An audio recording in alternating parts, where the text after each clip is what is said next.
ఎవరు ఎవరిని కొట్టారో ఎందుకు కొట్టారో ఆలోచించరే. ఈ ఊరు నుంచి ఆ ఊళ్ళోకి వెళ్ళింది నేను. మీ ఊరు వాడు పిచ్చిగా మాట్లాడితే కోపం వచ్చి కొట్టింది నేను. మీ రెండు ఊళ్ళకి సంబంధం లేని వాడిని. నా గురించి మీరు కొట్టుకోకండి ప్లీజ్. ఏంట్రా మీటింగ్ ఇస్తున్నావా? ముందు నిన్ను లేపేస్తే గానీ. Stop it. మీరు చంపాలనుకుంటే నన్ను చంపండి. రక్తం కళ్ళ చూడకుండా ఇక్కడి నుంచి కదలకూడదు అనుకుంటే నన్ను నరకండి. ఈ ఊరికి గెస్ట్ గా వచ్చి నా గురించి మీరు గొడవలు పెట్టుకోవద్దు. దయచేసి ఇక్కడి నుంచి వెళ్ళిపోండి ప్లీజ్. వెళ్ళిపోండి.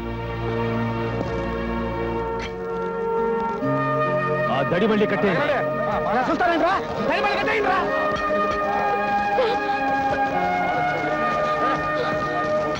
అమ్మాయిని మొన్ననే కదా కాలేజీలో చేర్పించాం. చదువు పూర్తి కాకుండానే అప్పుడే పెళ్ళంటే మా నాన్న ఒప్పుకుంటాడో లేదో. పేడ సుద్ద నుంచి పెన్న ముద్ద దాకా ఇంచెల్లెక్కన తెలిసిన నాకే పిట్ట కథలు చెబుతున్నావా చంద్రయ్య మామా? ఆ అమెరికా గాడంటే మీ ఇంటిల్లెపాది ఒక హీరో లెవెల్లో ఫీల్ అవుతున్నారని నేనింకా తెలుసుకోకపోతే నా అంత లఫూట్ గాడే లేడు. ఊళ్ళో కూడా ఇదే టాక్ అండి. అతను హీరో, మీరు జీరో. అనుకున్నాం అతను నెంబర్ 1, మీరు తోటాలేని గన్నం. అనుకుందాం. అసలు మీ మనసులో ఉన్న మాట ఏంటో ఖరాఖండిగా చంద్రయ్య మామతో చెప్పండి.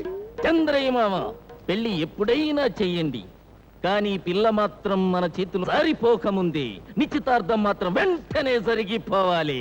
అట్టాగే కానీ ఎప్పటికైనా మా ఇంటి అల్లుడివి నువ్వేనయ్యా. నిశ్చితార్థం ఏర్పాటు వచ్చాయి. హత్తరి మజాక రండి.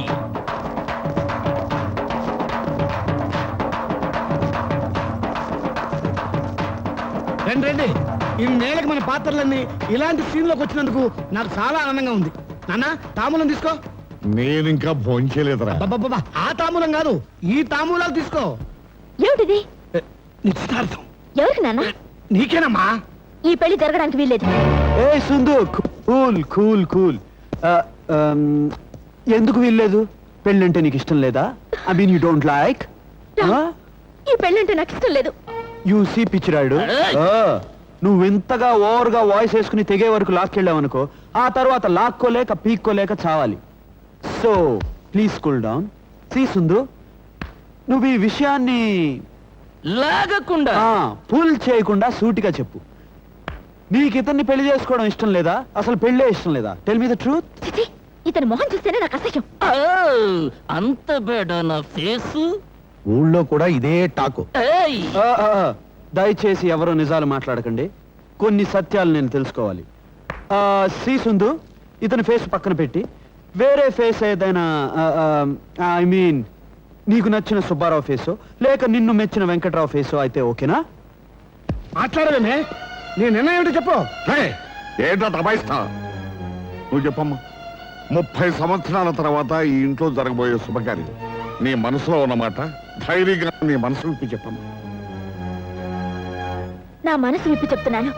అందరూ చెవులు తెరుచుకుని బాగా వినండి. అరుంధతి అత్తయ్య కథ విన్నాక జన్మ జన్మలకి పెళ్లే చేసుకోకూడదనుకున్నాను. కానీ ఈ మధ్య నేను మనసు మార్చుకున్నాను. నాకు పెళ్ళంటూ జరిగితే ఈ రామ్తోనే జరగాలి. సుందు, వాట్ డు యు మీన్? ఏంటి నువ్వు అనేది?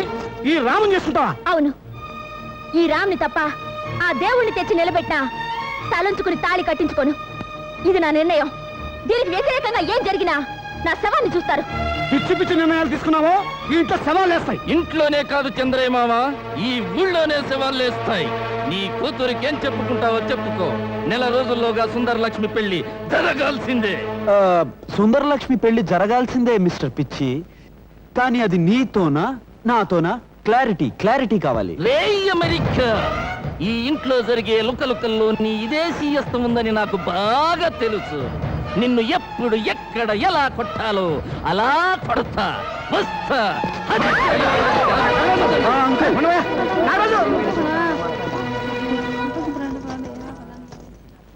బాబు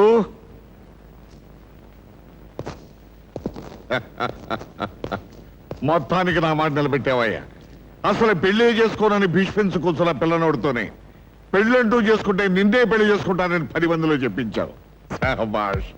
తాతగారు, నేను అమెరికా నుంచి ఇండియాకి వచ్చి, ఇండియా నుంచి ఆంధ్రాకి వచ్చి, ఆంధ్ర నుంచి కోనసీమకి వచ్చి, కోనసీమ నుంచి కాలేజీకి వచ్చి, కాలేజీ నుంచి విలేజ్కి వచ్చింది సుందరి మెడలో తాళి కట్టడానికే, మా అమ్మ కోరిక తీర్చడానికే. రైట్. ముందునంతా బురదే, కాలు జాగ్రత్త పెళ్ళావా. పెళ్ళైన ఇన్నేళ్ళకి ఈ రోజుకి నీ కడుపు వచ్చిందని డాక్టర్ చెప్పగానే ఎవరో వచ్చినా సంకలో సైకిల్ కింద పెట్టిన సంతోషం అనిపించింది. ఈ రోజు నుంచి నువ్వు కాలు కింద పెట్టకూడదు, మంచం దిగకూడదు. పుట్టబోయే బిడ్డ కలకటేరో కానిస్టేబుల్ కావాలని కలలకంటా ఉండాలా.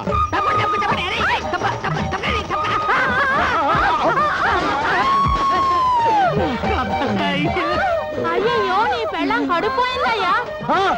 అయ్యయ్యో, పెళ్ళయిన నాళ్ళకి నా పెళ్ళానికి రాక రాక కడుపు వస్తే ఆ కడుపు కాస్త పరిగెట్టుకుని పగబట్టినట్టు పోగొడతావట. ఊరుకోండి.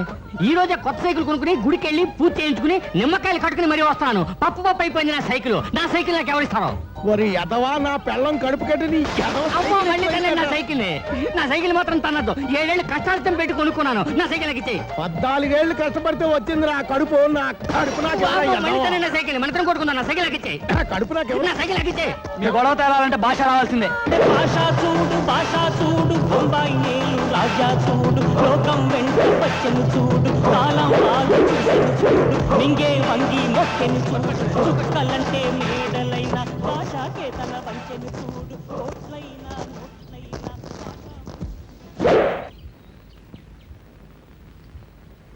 రాక రాక మా ఆవిడికి కడుపు వచ్చి హాస్పిటల్కి తీసుకెళ్లి తీసుకొస్తుంటే ఈ ఎదవ సైకిల్ తో గుద్దేసి ఆ కడుపు కాస్త పోగొట్టేశాడు. భాష ఆవిడ సంగతి అట్టుంచన్నా.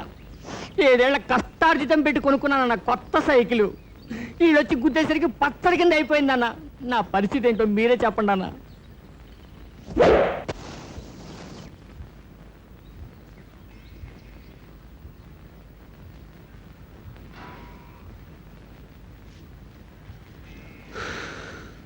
ఏం చెప్పాలో నాకు తెలుసు. మీ ఇద్దరికి న్యాయం జరిగేలా నేను చేస్తాను. చందమామ, బేందాల్ గారి సైకిల్ తీసుకెళ్ళి బాగు చేయించి కొత్తగా అతను కొన్నప్పుడు ఎలాగుందో అలాగే తీసుకొచ్చి అతనికి ఇచ్చే. అలాగే చేస్తాను. మరి నా పెళ్ళం కడుపు. నువ్వేం కంగారు పడకు.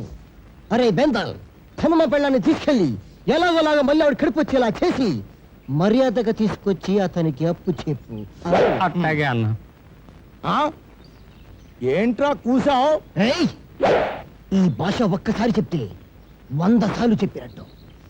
వాడి సైకిల్ తీసుకెళ్లి నువ్వు రిపేర్ చేయించు. నీ పెళ్ళాన్ని వాడు తీసుకెళ్ళి తీసుకొస్తాడు. ఒకసారి లేస్తారా? నిన్ను 1000 సార్లు తప్పులేదు.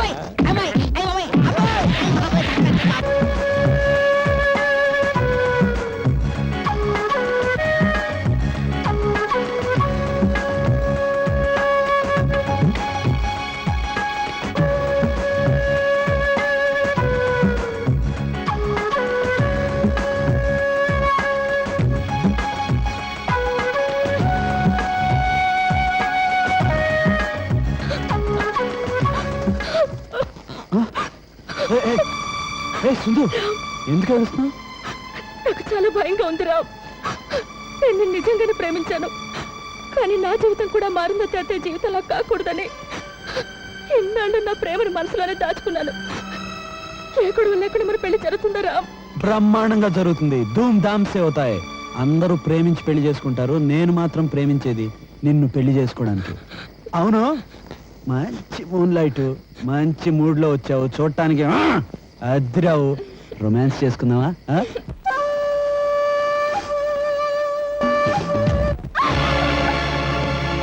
నిశ్చితార్థంలో నలుగురు ముందు పరువు తీసించాలక ఈ రోజు ఊరంతా చూస్తుండగా ఆ అమెరికా అబ్బాయితో చెట్ట పట్టాలు వేసుకుని తిరుగుతావా? సిగ్గులేదు నీకు? తిరుగుతాను. అతను ప్రేమించాను, పెళ్లి కూడా చేసుకుంటాను. ఏంటి తప్పు? సిగ్గు లేకుండా తిరిగి మరి తప్పేంటి అడుగుతావా? పౌడేసుకున్నామని కొడతావు. రేయ్, మా నాన్నను నా కళ్ళ ముందే కొడతావుంటే నీ అబ్బా. తాతయ్యని కొడతావరా నిన్ను? ఏవే నా మాట కొడతావా? ఏమే ఇంటి కోడలు కొడతా. Hello, excuse me. ఏంటి అందరూ ఏదో ప్రోగ్రామ్ పెట్టుకుని కొట్టుకుంటున్నారు? ఇదేమన్నా మీ ఇంటి ఆచారమా? గ్రహచారం.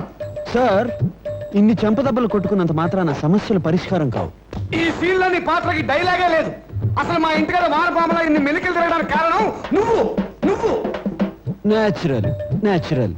ఈ ఏజ్ లో చెంపదెబ్బలు తిన్నాక ఆ మాత్రం ఎమోషన్ వస్తుంది. It's okay. నిన్ను మాట్లాడుతున్నా. ఏమిటో టాపులు వచ్చి బయట అరుస్తున్నావు? ఇంటికి పెద్ద ముడ్డావుడే ఉన్నాను. ఏం చేయాలో నాకు తెలుసు. పోటీ అవతలకి. నాకు గుండెల్లో కాలిందంటే గృహప్రవేశం చేయాల్సి వస్తుంది. పోటీ అవతలకి.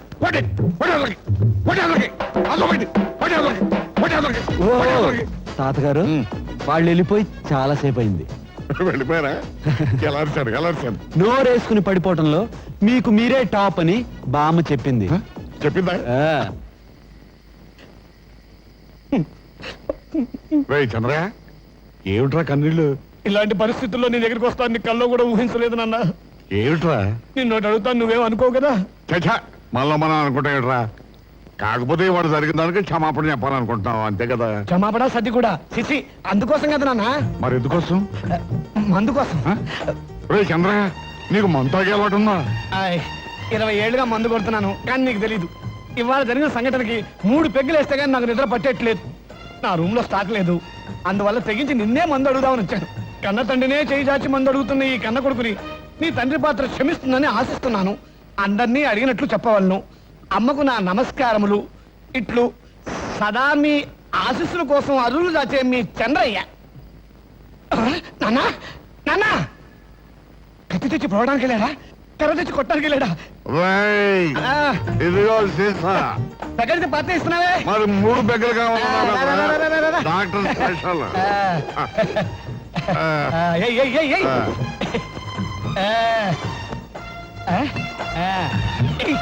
చాలరా.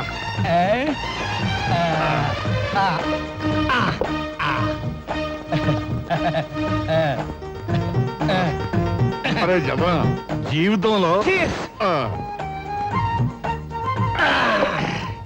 అన్నా నా గురించి ఏమనుకుంటున్నావు చెప్పు. కొత్తగా అనుకునేది ఏముందిలేరా, వదిలే. నిజంగా అడుగుతున్నాను, నా గురించి ఏమనుకుంటున్నావు చెప్పు. మందులు వద్దులేరా, వదిలే. మందులోనే మనసు బయటపడేది, మొహమాటం లేకుండా చెప్పు. నువ్వు ఖచ్చితంగా చెప్పావు అనుకో, ఈ రాత్రికే నా జీవితంలోనే గొప్ప మార్పు రావచ్చు కదా అని నేనే అడుగుతున్నాను. నా గురించి ఏమనుకుంటా. పెద్దగా అనుకునేది ఉంది కానీ నువ్వు మనిషి మంచోడివే కానీ గుణం తడి తక్కువ, తపన ఎక్కువ. నువ్వు సెంటిమెంటల్ కదరా, కమర్షియల్ టైపు. ఒక్క మాటలో చెప్పాలంటే నువ్వు నా కడుపున పుట్టాల్సిన కదరా. నీ గురించి నేను చెప్పనా? బాగా పొగడకుండా, బాగా సాగదీయకుండా 3 ముక్కలు చెప్పరా. మన దొడ్లో కొబ్బరి చెట్టుకు వచ్చినట్టు కుప్ప చెప్పలుగా వయసు వచ్చింది కానీ జ్ఞానం శూన్యం. భర్తగా దండగా, తండ్రిగా శుద్ధ దండగా, మనిషిగా నీచాతి నీచం. నీ కడుపున పుట్టం పాపం, శాపం. నువ్వు ఒక నీచ్ కమేని కుట్టేవి. ఆ రోజు నిశ్చార్థంలో నువ్వు చేసిన రాజకీయం అంతా ఇంత కాదు. మధ్యాహ్నం చెంపదెబ్బల సీన్కి లీడ్ చేసింది కూడా నువ్వే. మధ్యాహ్నం నేను ఏమాత్రం బ్యాలెన్స్ తప్పున్నా మళ్ళీ రామాపురం 2గా చీలిపోయిండేది. నీది రాపురం గాను, నాది మాపురం గాను మారిపోయిండేది. రేయ్, లోకల్ గా నాకు పవర్ ఎక్కువ. లేపేస్తారు.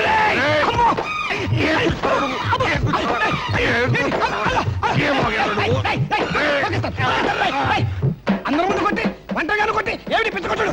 నీ కళ్ళకి నేనేమన్నా గుళ్ళో గంటలా కనిపిస్తానా? తెగవాయించేస్తున్నావు. గంట కొడతారా? నువ్వు దున్నపోతున్నా, జంతువురా, జంతువురా. ఈ క్షణం నుంచి నువ్వు నా ఇంట్లో ఉంటానికి వీలేదు. మళ్ళీ నువ్వు రేపు నా కళ కనిపించావు, దానికి ముక్కలు చేసి పోగులు పెట్టేస్తావు. బయట